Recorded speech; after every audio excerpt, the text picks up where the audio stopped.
Hello and welcome my YouTube channel. इसमें आपको math के कुछ इंपॉर्टेंट क्वेश्चन बताने जा रही हूँ जो बोर्ड में इस टाइप के क्वेश्चन आते हैं। क्वेश्चन है ट्रिग्नोमेट्री आइडेंटिटी से कि sine theta plus cos theta का वैल्यू √3 दिया हुआ है, then prove that tan theta plus cot theta equal to 1। मतलब इतना दिया हुआ है, इससे हमको प्रूफ करके दिखाना है कि tan theta plus cot theta का वैल्यू 1 होता है। तो सॉल्व करने के लिए हम लोग क्या करेंगे, पहले जो ये क्वेश्चन दिया हुआ है कि इसका वैल्यू √3 है वो लिख लेंगे। फिर इसका क्या करेंगे कि स्क्वायरिंग बोथ साइड कर देंगे। तो squaring both side sign theta plus cos theta का होल स्क्वायर कर दिए और √3 का भी होल स्क्वायर कर देंगे। तो स्क्वायरिंग बोथ साइड मतलब दोनों साइड में स्क्वायर करना है। तो ये जो है वो a प्लस बी का होल स्क्वायर के फॉर्म में आ जाएगा। मतलब a प्लस बी का होल स्क्वायर का फॉर्मूला होता है a square plus b square plus 2ab। इस फॉर्म में इसको कर देना है। तो देखिए a स्क्वायर हो गया plus b square plus 2ab, ये कर दिए इक्वल टू 3। √3 इंटू √3 का वैल्यू 3 ही होता है। अगर 3 या 9 भी करेंगे तो √9 का वैल्यू भी क्या हो जाता है, 3 ही होता है। तो इससे 3 हो जाएगा। तो फिर देखिए sine square theta plus cos square theta का वैल्यू 1 होता है। फॉर्मूला है कि sine square theta plus cos square theta का वैल्यू 1 होता है। तो वही इसका वैल्यू 1 लगा दिए plus 2 sine theta into cos theta equal to 3। अब 2 sine theta into cos theta रहने देंगे, 1 जो है इधर कर देंगे तो प्लस 1 है, इधर आएगा तो -1 हो जाएगा। तो 2 sine theta into cos theta equal to 2 हो जाएगा। Cos theta into sine theta equal to 2 इधर डिवाइड हो जाएगा, क्योंकि 2 जो है sine theta into cos theta से डिवाइड हो रहा है, मल्टीप्लाई होता है। इधर आके क्या हो जाएगा, डिवाइड हो जाएगा, 2 कट जाएगा तो 1 आ जाएगा। Sine theta into cos theta का value, sine theta into cos theta का वैल्यू कितना आ गया, 1। इसको इक्वेशन 1 मान लेंगे। अब देखिए यहाँ पर जो है दिया हुआ प्रूफ करना है कितना इसका इक्वल है। मतलब ये LHS या RHS ले लेंगे। तो LHS इसको मानते हैं, LHS tan theta into tan theta plus cot theta. तो tan थीटा का वैल्यू क्या होता है, sine theta by cos theta. ये सब फॉर्मूला याद करके रखना है, क्योंकि कहीं भी ज़्यादातर क्वेश्चन में tan थीटा जगह पर हम लोग ये यूज करते हैं, कॉट थीटा की जगह पर cos theta by sine theta use करते हैं। अगर दोनों का एलसीएम निकालेंगे तो sign theta into cos theta हो जाएगा। तो यहाँ पर साइन थीटा है, तो साइन थीटा कट जाएगा, और ये यहाँ कॉस थीटा है ना, तो कॉस थीटा कट जाएगा, साइन इंटू साइन हो जाएगा, साइन स्क्वायर थीटा हो जाएगा, cos into cos square theta हो जाएगा। तो यहाँ sine square theta plus cos square theta का वैल्यू 1 होता है, तो 1 लिख देंगे और नीचे में sign theta into cos theta रह जाएगा यहाँ पर। तो देखिए यहाँ पर जो हम लिखेंगे फ्रॉम इक्वेशन 1 से लिख दिए, मतलब ये sign theta into cos theta का वैल्यू 1 आया, तो यहाँ पर 1 और नीचे में sign theta into cos theta का वैल्यू 1 ले लेंगे, इक्वल टू 1 कट जाएगा तो 1 आ जाएगा, इक्वल टू RHS। देखिए ये इसके इक्वल कितना आया, 1 आया, मतलब LHS इक्वल है RHS का। तो ये लिख देंगे हेन से LHS equal to RHS proved. इस तरह से ट्रिग्नोमेट्री आइडेंटिटी का क्वेश्चन है।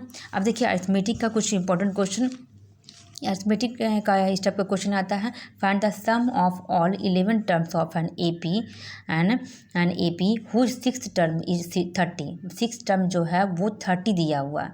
तो क्या है, लिखेंगे A 6 टर्म, मतलब 6 टर्म जो है वो 30 दिया हुआ है। तो 6 टर्म को हम लोग कैसे लिख सकते हैं, A प्लस 5D। जब भी यहाँ पर 6 टर्म रहेगा तो A कॉन्स्टेंट होता है, यहाँ पर चेंज होता है, मतलब 6 है तो 5D हो जाएगा, 7 है तो 60 हो जाएगा। तो इस तरह से A प्लस 5D लिख देंगे इक्वल टू 30। इक्वेशन 1 मान लेंगे। n का वैल्यू कितना दिया हुआ, सम ऑफ ऑल 11 टर्म्स है, तो मतलब n का वैल्यू 11 दिया हुआ। तो Sn इक्वल टू फॉर्मूला क्या होता है, n/2 into 2a plus n-1 into d। S 11 है, मतलब एस 11 दिया हुआ है ऊपर क्वेश्चन में। तो n की जगह पर 11/2 इंटू 2a प्लस n की जगह पर 11-1, तो 11-1 क्या हो जाएगा, 10d हो जाएगा। तो 2a प्लस 10d हो जाएगा। 11/2, 2 कॉमन है दोनों में। देखिए 2 का टेबल में 2 भी आता है और 10 भी आता है, तो 2 कॉमन ले लेंगे, a प्लस 5d हो जाएगा, क्योंकि ये बच्चा और 2 5 जा 10 हो गया। तो 11 है। देखिए ये से 2 से ये 2 कट जाएगा, क्योंकि कॉमन लिए हैं, तो ये दोनों क्या हो रहा है, मल्टीप्लाई होता है, ये इससे कॉमन होकर कट जाएगा। तो 11 इंटू a प्लस 5d हुआ। अब equal to 11 a plus 5d का वैल्यू यहाँ पर क्या आया था इक्वेशन 1 में, तो यहाँ पर आया था उसका वैल्यू 30। तो यहाँ पर लिख दिए हैं फ्रॉम इक्वेशन 1 से, जो भी इक्वेशन ले रहे हैं तो वो वहाँ पर साइड में लिख देंगे। तो यहाँ 11 इंटू 30, इसलिए यहाँ पर हम लोग को क्वेश्चन में जो दिया हुआ था उसी से यहाँ पर इसको वैल्यू डालना है। तो इस 11 का वैल्यू कितना आ गया, 330। तो यही फाइंड करना था हमको इस क्वेश्चन में। अब है तीसरा question, find how many integers between 200 and 500 are divisible by 8। वैसा हम इंटीजर्स निकालना है जो 200 and 500 के बीच में हो और डिविजिबल कितना से हो, 8 से डिविजिबल हो। तो ऐसा कौन कौन सा नंबर हो जाएगा, 208 हो जाएगा। हम लोग डिवाइड करके देख लेंगे कि 200 के और 500 के बीच में 8 से कौन कौन डिविजिबल हो रहा है। तो 208 डिविजिबल हो जाएगा। अगर डिवाइड करके देखिएगा तो ये पूरी तरह से कट जाएगा। तो 208 अब 8 का डिफरेंस बताया जा रहा है ना, 8 से डिविजिबल। तो 8 ऐड करते जाएंगे 216 हो जाएगा। 16 में 8 ऐड करेंगे 224 हो जाएगा।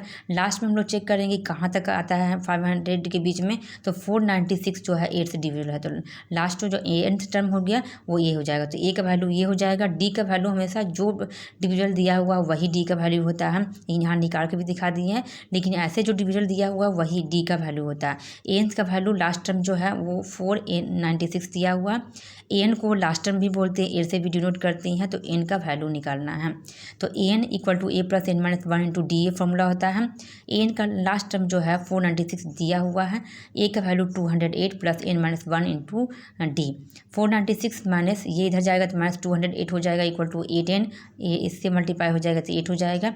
490 यहाँ पर 496 है और इससे माइनस करेंगे तो 288 आ जाएगा। ये माइनस 8 है, इधर जाएगा तो प्लस 8 हो जाएगा इक्वल टू 8n। 288 में 8 ऐड करेंगे तो 296 आ जाएगा। और ये 8 है, इधर आके क्या हो जाएगा, डिवाइड हो जाएगा। तो 8 से कट जाएगा ये कितना बार में 37 में 8 से 24 होता है 24। और यहाँ पर 5 और 6, 8 से 1 56, मतलब एन का वैल्यू कितना आ गया 37 आ गया। इस तरह से एन का वैल्यू निकल गया। तीसरा क्वेश्चन हुआ। और फिर अब कोऑर्डिनेट ज्योमेट्री से कुछ क्वेश्चन है। तो कोऑर्डिनेट ज्योमेट्री का क्वेश्चन इंपॉर्टेंट है कि the mid point of the line segment joining, इतना दिया हुआ है, कोऑर्डिनेट ऑफ द पॉइंट दिया हुआ है, ये दोनों कोऑर्डिनेट्स ऑफ द पॉइंट है एंड इज दिया हुआ, मतलब कि मिड पॉइंट जो है वो 1,2a+1 है, ये मिड पॉइंट है। और फाइंड करना है ए एंड बी। तो देखिए इस तरह से लाइन ले लेंगे, ए और बी लाइन लेंगे, जिसमें से ए का कोऑर्डिनेट दिया हुआ है, बी का कोऑर्डिनेट ये दिया हुआ है और इज मतलब ये सी मतलब मिड पॉइंट दिया हुआ। तो मिड पॉइंट फार्मूला का यूज करेंगे तो ए का वैल्यू निकला। देखिए मिड पॉइंट का फॉर्मूला क्या होता है, x equal to x1 plus x2/2, माने मिड पॉइंट जो है ये x है ये y है। y का फॉर्मूला के जगह पर हम लोग क्या लिखें, y का फॉर्मूला y1 प्लस y2/2।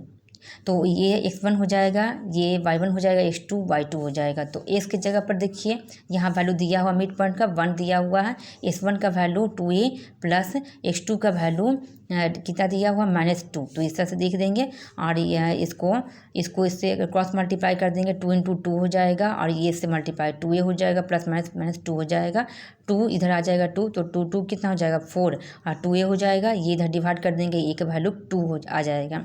अब y का वैल्यू में जैसे जैसे जो चीज़ है वो करेंगे। y1 का वैल्यू हम लोग डाल दिए, y का वैल्यू 2a प्लस 1 दिया और 2a प्लस 1 है। अब 4 प्लस 2b हो जाएगा 4, क्योंकि y1 का वैल्यू 4 है और y2 का वैल्यू 2b है। तो दोनों को ऐड करके 2 कर देंगे। ये क्रॉस मल्टीप्लाई इससे मल्टीप्लाई करेंगे, इसको इससे मल्टीप्लाई कर देंगे तो 4 प्लस 2b हो जाएगा। दोनों को इसको मल्टीप्लाई करेंगे इससे, ऐसे करेंगे 2 2 जब 4 हो जाएगा। 2 इंटू 2a प्लस 1 लिख देंगे, 2 2 जब 4 है, 2 इंटू 1 2 हो जाएगा।